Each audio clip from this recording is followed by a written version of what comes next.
Verehrter Herr Bundespräsident, Herr Bundesminister, Herr Stadtrat, Honorable Minister and graduate of the Diplomatic Academy, Celso Amorim, Excellencies, dear graduates and students of the DA, ladies and gentlemen.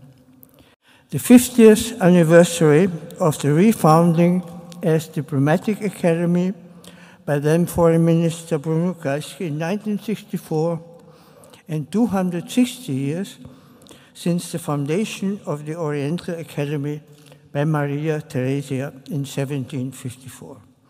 Of course, as you can imagine, this coincidence that it should be me, a graduate of the Diplomatic Academy, to serve as director at this particular time gives me great personal pleasure and makes me very proud. This is a great day for the faculty, staff, graduates, and students of the DA, and we feel proud and honored that the Austrian head of state agreed to honor this event with his presence. Danke sehr, Herr Bundespräsident.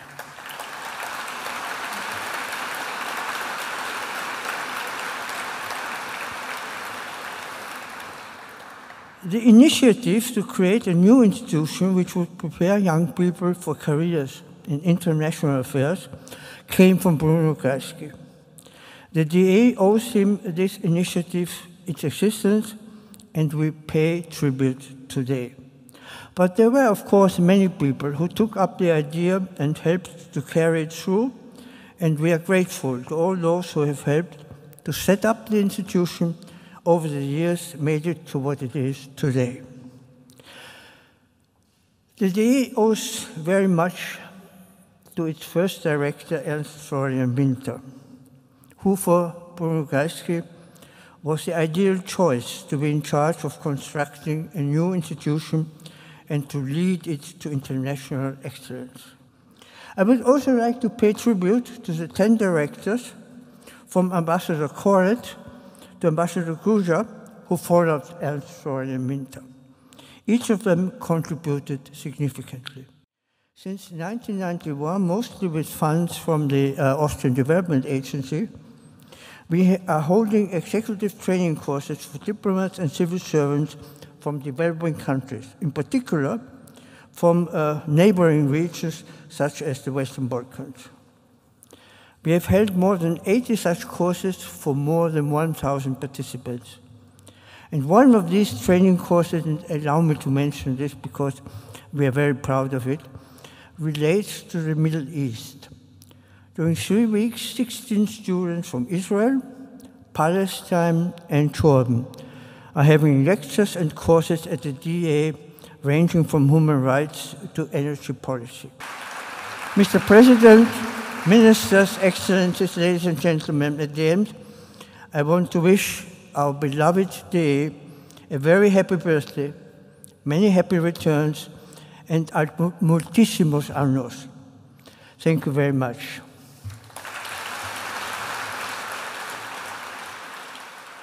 Mr. Federal President, dear Ministers, Excellencies, Mr. Director, and especially all the students and alumni who are with us tonight, let me first of all extend a warm welcome to all of you.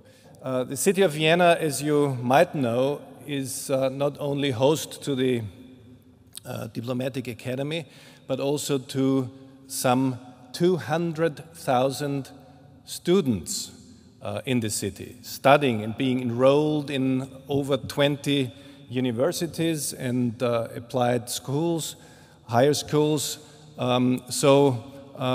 More than 10% of the Viennese population are enrolled in universities.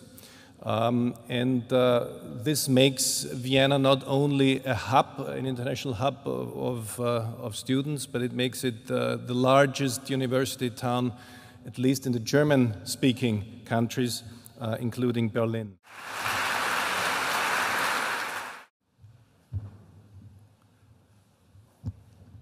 Maria Theresia understood that there is a necessity for well-trained diplomats and officers and civil servants.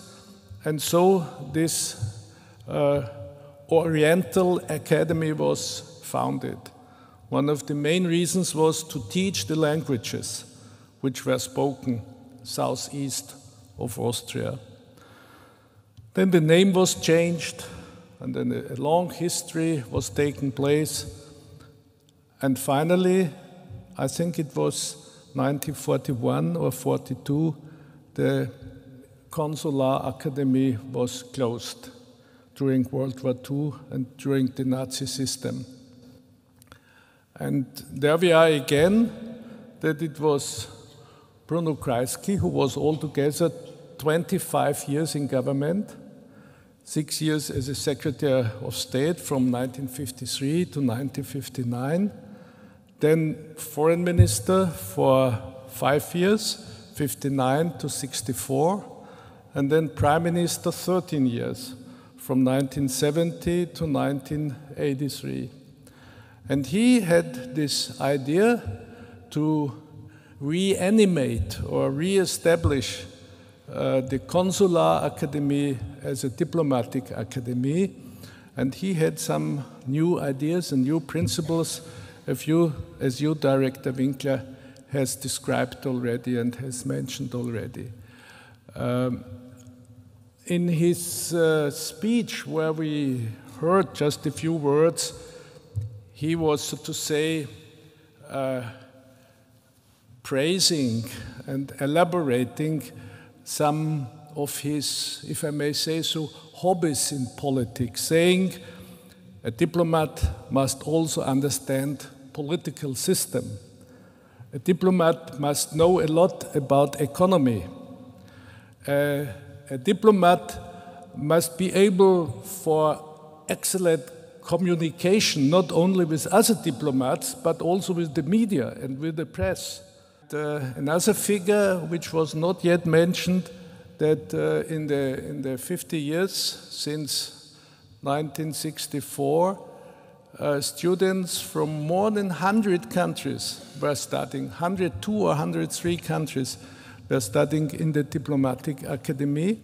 And so in several aspects, the Diplomatic Academy did pioneering work and is a pioneer for teaching, for learning, and for diplomatic activities. That's what I wanted to say. That's what is for me a good reason to congratulate you, and that's a good reason to say all the best for the future, and thank you very much. Thanks as well to the teachers as to the students. All the best.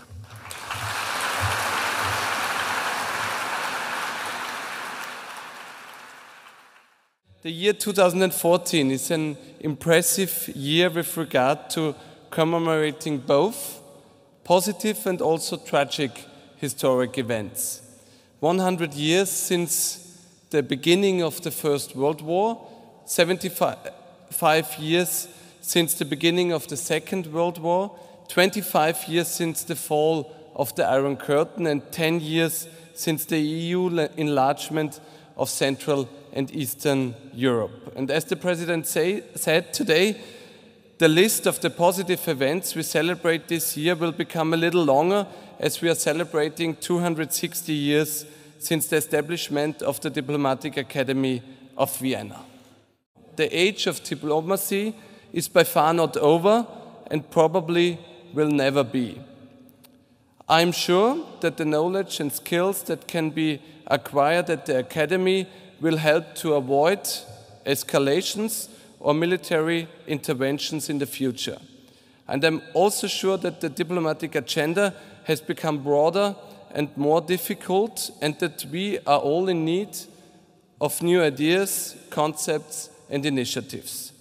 Therefore, the Diplomatic Academy has an essential role and task to fulfill.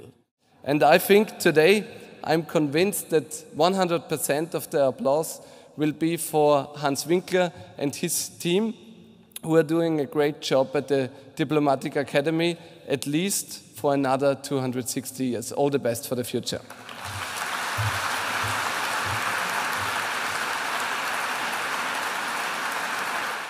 So it's a great pleasure for me to be here.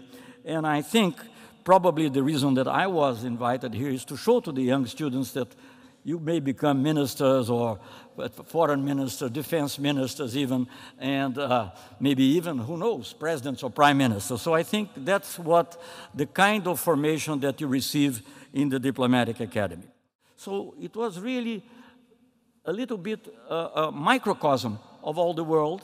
So my real diplomatic life started here.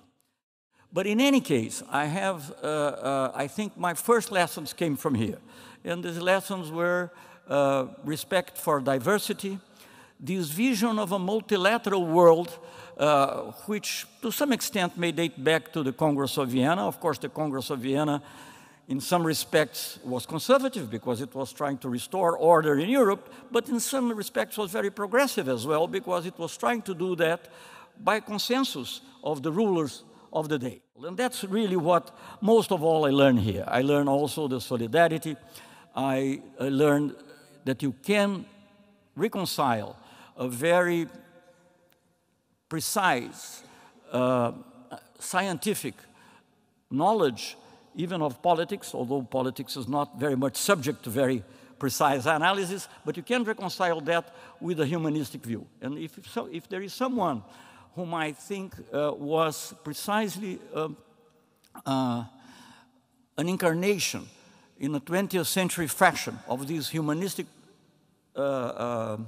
ideal was Professor Winter, Ernst Florian Winter, whose death I also mourn.